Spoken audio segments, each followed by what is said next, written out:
Hello, Brav. We return with The Devil's Picture Books, A History of Playing Cards by Mrs. John Rensselaer.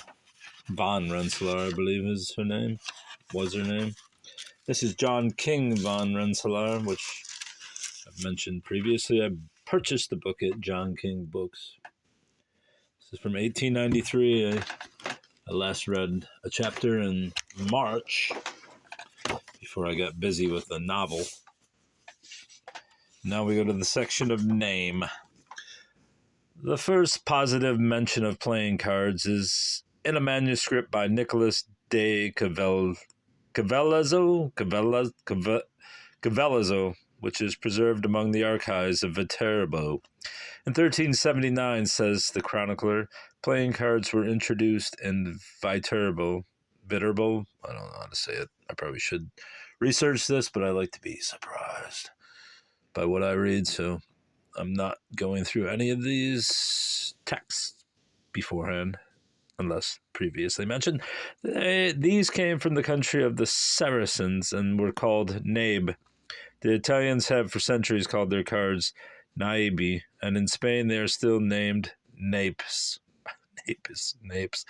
M. LaCroix remarks that in the Arabic the word nabe signifies captain, and declares that this name proves the military origin of cards and points to their connection with chess. Mr. Taylor, in his work on playing cards, quotes from the above-mentioned manuscript by Nicholas de Cavalezzo, we'll go with Cavalezzo, which records the introduction of cards into Italy and says the use of the term naib in Italy for cards is one of the strongest proofs of their introduction into Europe by the gypsies. To this day they are called in Spain napes. Maybe that's where Naples comes from, which is clearly a corruption of the Arabic nabi, a prophet. And we have therefore the significant fact that cards have been and are still called in Spain by a title which fortune tellers, gypsies in fact, might easily be supposed to claim. Mr. Singer quotes from various authorities to show the derivation of the word napes, and says that it may mean flat or even, which would describe a card, and also that the Hebrew word naibus denotes sorcery, fortune-telling, prediction, etc.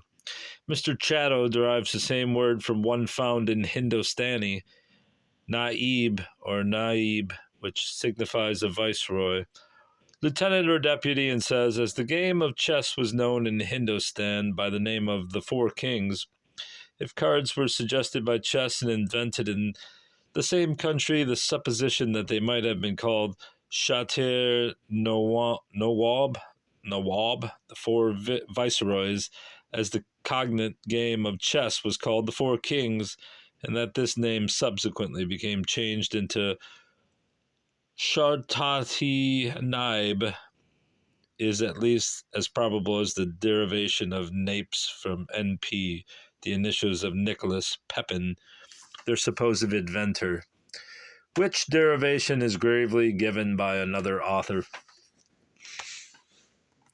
It is only in Italy that the old name of napes or naibi is retained. In Portugal, the word has become corrupted into naip. In Spain, napes or napes. I'm just butchering these, but feel free to turn down the volume and just read the text yourself. In France, cards are called cartes et jours, and the pack is named few. I don't know if that's an F or what. A few. In Germany, they are termed brief and karten and spielkarten. In Holland, the name is karton or spielkarten. In Denmark, court or spellcourt. And in Russia, kartu. The term alia, which was frequently employed in ancient ordinances and laws, seems to cover all games of chance and is not used to signify playing cards alone.